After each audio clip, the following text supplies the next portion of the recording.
പത്തനംതിട്ട ഒരു അടിപൊളി എപ്പിസോഡിലേക്ക് എല്ലാവർക്കും സ്വാഗതം. അങ്ങനെ നമ്മൾ അബിയുടെ കേസാണെങ്കിലും നവീൻ ഏറ്റെടുത്തിട്ടുണ്ട് കേട്ടോ. അപ്പോൾ അങ്ങനെ അനന്തപുരിക്കാർക്കാണെങ്കിൽ ഒരു ന്യായമായ ഒരു നീതി വാങ്ങിക്കൊടുക്കണമെന്നൊക്കെ പറയുന്നുണ്ട് കേട്ടോ.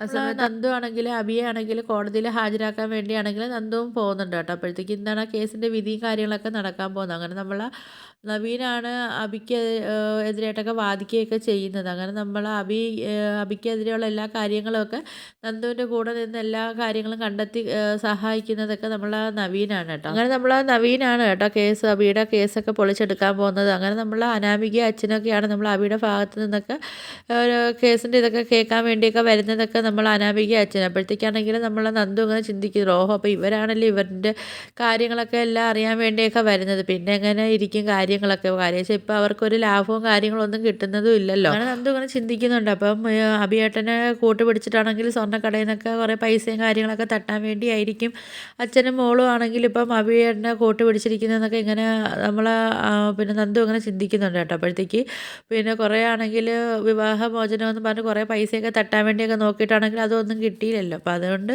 ഇനി അബിയേട്ടനെ പിടിച്ചിട്ട് എന്തെങ്കിലും കാര്യമുള്ളതെന്നൊക്കെ വിചാരിച്ചിട്ടായിരിക്കും അബിയേട്ടൻ്റെ സപ്പോർട്ടായിട്ട് ഇങ്ങനെ കൂടെ നിൽക്കുന്നതൊക്കെ ഇങ്ങനെ നമ്മൾ നന്ദു ഇങ്ങനെ ആലോചിക്കുന്നുണ്ട് കേട്ടോ. അതിന് ശേഷമാണെങ്കിൽ നവീനാണെങ്കിൽ കോടതിയിൽ ഹാജരാവുന്നുണ്ട് കേട്ടോ. അതുകൊണ്ട് അബിക്കെതിരെയാണ് കേസെടുത്ത് വാദിച്ചുകൊണ്ടിരിക്കുന്നത്. അപ്പം നമ്മൾ നവീൻ ഇങ്ങനെ അബിയെടുത്ത് ചോദിക്കുന്നുണ്ട്, നിങ്ങൾക്ക് ഒരുപാട് സ്ത്രീകളുമായിട്ടൊക്കെ ഇങ്ങനെ ബന്ധം ഉണ്ടായിരുന്നോ, അവരുമായിട്ടൊക്കെ ഇങ്ങനെ ഹോട്ടൽ മുറികളിലൊക്കെ പോയിട്ടുണ്ടായിരുന്നല്ലോ എന്നൊക്കെ ഇങ്ങനെ പറയുന്ന സമയത്താണെങ്കിൽ നമ്മൾ അബിയാണെങ്കിൽ അതിനകത്തൊക്കെ കള്ളത്തരം പറയാനൊക്കെ നോക്കും കേട്ടോ. അങ്ങനെ നമ്മൾ നവീൻ പറയുന്നുണ്ട്, നിങ്ങൾക്ക് നവ്യയുടെ കല്യാണത്തിനൊക്കെ മുമ്പ് ഒരു പെണ്ണുമായിട്ട് ഇങ്ങനെ അടുപ്പം ഉണ്ടായിട്ട് അതിൽ നിങ്ങൾക്കൊരു കുഞ്ഞ് ജനിച്ചിട്ടുണ്ടല്ലോ, അപ്പം ആ പെണ്ണിൻ്റെ പേര് അനഘയെന്നൊക്കെ അല്ലേ എന്നൊക്കെ ഇങ്ങനെ ചോദിക്കുന്ന സമയത്ത് നമ്മൾ അബി കടന്ന് ഉരുണ്ടൊക്കെ കളിക്കുന്നുണ്ട് കേട്ടോ. ആ സമയത്ത് നമ്മൾ നവീനാണെങ്കിൽ ഒരു വീഡിയോ ക്ലിപ്പൊക്കെ അനഘ സംസാരിക്കുന്ന ഒരു വീഡിയോ ക്ലിപ്പൊക്കെ ആണെങ്കിൽ കാണിച്ചു കൊടുക്കുന്നുണ്ട്. നമ്മൾ നവ്യ ആണെങ്കിലും അബിയുടെ ഈ കേസൊക്കെ വാദിക്കുന്നതൊക്കെ കേൾക്കാൻ വേണ്ടിയാണെങ്കിൽ നവ്യയും അവിടെ ഉണ്ട് കേട്ടോ. അപ്പോഴത്തേക്കും നമ്മൾ നവീനാണെങ്കിൽ ഇങ്ങനെ അബിക്കെതിരെയുള്ള ഓരോ കേസുകളൊക്കെ ഇങ്ങനെ നിരത്തുന്നത് കണ്ടിട്ടാണെങ്കിൽ നമ്മൾ നവ്യ ആണെങ്കിലും ആകെ ഷോക്കായിട്ട് നിൽക്കുക. കാര്യം ഇത്രയ്ക്കും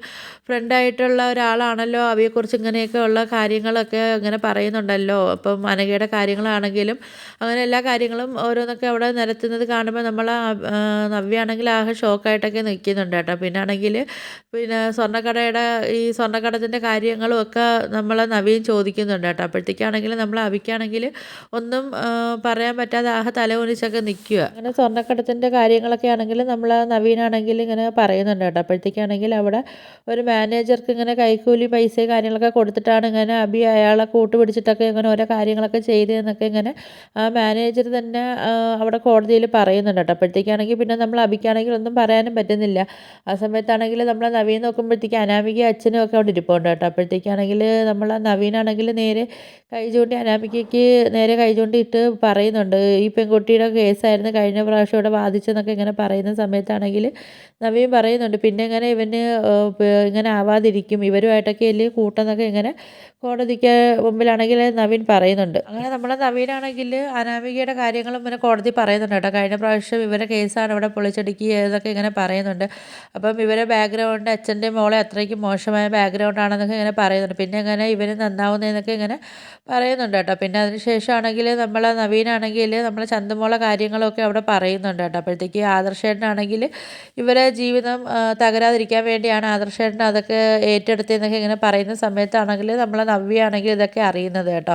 അപ്പം നവ്യ ഇങ്ങനെ ചിന്തിക്കുന്നുണ്ട്, അപ്പം ഞാൻ എൻ്റെ ആദർശേട്ടനെ ആണെങ്കിലും എൻ്റെ അനിയത്തിയാണെങ്കിലും ഞാൻ എത്ര കുറ്റപ്പെടുത്തിയിട്ടും അവർ എൻ്റെ ജീവിതം തകരണ്ടെന്ന് പറഞ്ഞിട്ടാണെങ്കിൽ അവരൊരു കാര്യം പോലും എൻ്റെ അടുത്ത് പറഞ്ഞിട്ടില്ലല്ലോ എന്നൊക്കെ ഇങ്ങനെ പറയുന്നുണ്ട് കേട്ടോ. അപ്പോൾ ഇവന് അബിയാണെങ്കിൽ എത്ര നന്നായിട്ടാണ് അവൻ അഭിനയിച്ചൊക്കെ എന്നൊക്കെ ഇങ്ങനെ നമ്മളെ നവ്യയാണെങ്കിൽ അവിടെ ഇങ്ങനെ ആലോചിക്കുന്നുണ്ട്. നമ്മളെ നവ്യയാണെങ്കിൽ ഇങ്ങനെ അവിടുന്ന് ചിന്തിക്കുന്നുണ്ട് കേട്ടോ. എൻ്റെ അനിയത്തിയാണെങ്കിലും ആദർശേട്ടനാണെങ്കിലും എൻ്റെ ജീവിതത്തിന് വേണ്ടി അവർ എത്രയോ അവർ കുത്തുവാക്കുകളും ആരെല്ലാം പരിഹാസങ്ങളും അവർ കേട്ടിട്ടാണെങ്കിലും ഒരു വാക്ക് പോലും എൻ്റെ അടുത്ത് പറഞ്ഞിട്ടില്ലല്ലോ എന്നൊക്കെ ഇങ്ങനെ നവ്യ ഇങ്ങനെ ഒരു കുറ്റബോധത്തോടെ കണക്ക് നവ്യ ഇങ്ങനെ ചിന്തിക്കുന്നുണ്ട് കേട്ടോ. ആ സമയത്താണെങ്കിലും നവീനാണെങ്കിലും അബിയാണെങ്കിലും ജലജയാണെങ്കിലും അവിടെ കാണിച്ചു കൂട്ടിയ ഓരോ കാര്യങ്ങളൊക്കെ ആണെങ്കിലും കോടതിയിലാണെങ്കിലും തെളിയിക്കുന്നുണ്ട് കേട്ടോ. അപ്പോഴത്തേക്കാണെങ്കിലും നമ്മൾ ദേവയാനിക്കാണെങ്കിൽ പാലിൽ വിഷം കലർത്തി കൊടുത്തതും അത് നമ്മളെ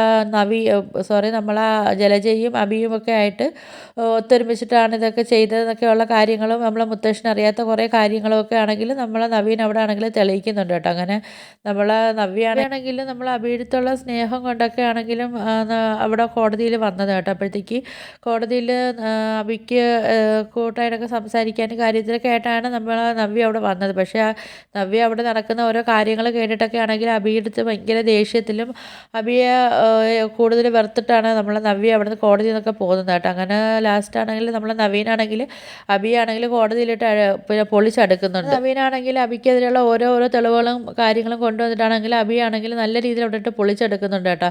ആ സമയത്ത് നമ്മളെ നന്ദുവിൻ്റെ അടുത്തും നയനയുടെ അടുത്തൊക്കെ ആണെങ്കിലും നമ്മളെ നവ്യ ആണെങ്കിൽ ആണെങ്കിൽ ഭയങ്കര സങ്കടത്തോടെ പറയുന്നുണ്ട്, എനിക്ക് ഇങ്ങനെയുള്ള അനിയത്തിമാരെ എനിക്ക് വേണ്ട എന്നൊക്കെ വരെ ഞാൻ തീരുമാനിച്ചിട്ടുണ്ടായിരുന്നു എന്നൊക്കെ ഇങ്ങനെ പറയുന്ന സമയത്താണെങ്കിലും നമ്മളെ നയനയാണെങ്കിലും നന്ദു ആണെങ്കിലും നവ്യ ആണെങ്കിലും ആശ്വസിപ്പിക്കുന്നുണ്ട് കേട്ടോ. അത് നന്ദു പറയുന്നുണ്ട്, ഞങ്ങൾ ഇത്രയും നാൾ ചേച്ചി എടുത്തൊരു കാര്യങ്ങളും പറയാതിരുന്നത് ചേച്ചിയുടെ ജീവിതം നശിച്ചു പോകണ്ടെന്ന് വിചാരിച്ചിട്ടാണ് ഞങ്ങളൊരു കാര്യങ്ങളും പറയാതിരുന്നത്. പക്ഷേ ഇവനെ ഇങ്ങനെ വിട്ടാൽ ശരിയാവത്തില്ല എന്നൊക്കെ ഞങ്ങൾക്ക് തോന്നിയതിന് ശേഷമായിരുന്നു ചേച്ചി അവനിക്കെതിരെയുള്ള കേസുകളും കാര്യങ്ങളെല്ലാം നല്ല രീതിയിൽ തെളിവുകളോട് കൂടി അവനെ പൂട്ടാൻ വേണ്ടിയൊക്കെ ശ്രമിച്ചതെന്നൊക്കെ ഇങ്ങനെ നമ്മളെ നന്ദു പറയുന്നുണ്ട് കേട്ടോ. അങ്ങനെ അവർ 3 പേരും ആണെങ്കിൽ തീരുമാനിക്കുന്നുണ്ട് എന്തായാലും ഇവനിനി പുറത്തിറങ്ങാത്ത രീതിയിൽ ഇവനെ എന്തായാലും നല്ല രീതിയിൽ പൂട്ടണമെന്നുള്ള കാര്യത്തിൽ ഇപ്പം ഒറ്റക്കെട്ടായിട്ട് നിൽക്കുക കേട്ടോ അവർ 3 പേരും. അപ്പം നിങ്ങൾക്ക് എൻ്റെ വീഡിയോസൊക്കെ ഇഷ്ടപ്പെടുകയാണെങ്കിൽ ഒന്ന് ലൈക്ക് ചെയ്ത് ഷെയർ ചെയ്ത് സബ്സ്ക്രൈബ് ചെയ്ത് കൂടുതൽ ബെല്ലൈക്കൺ എനേബിൾ ചെയ്തൊന്ന് സപ്പോർട്ട് ചെയ്യണേ.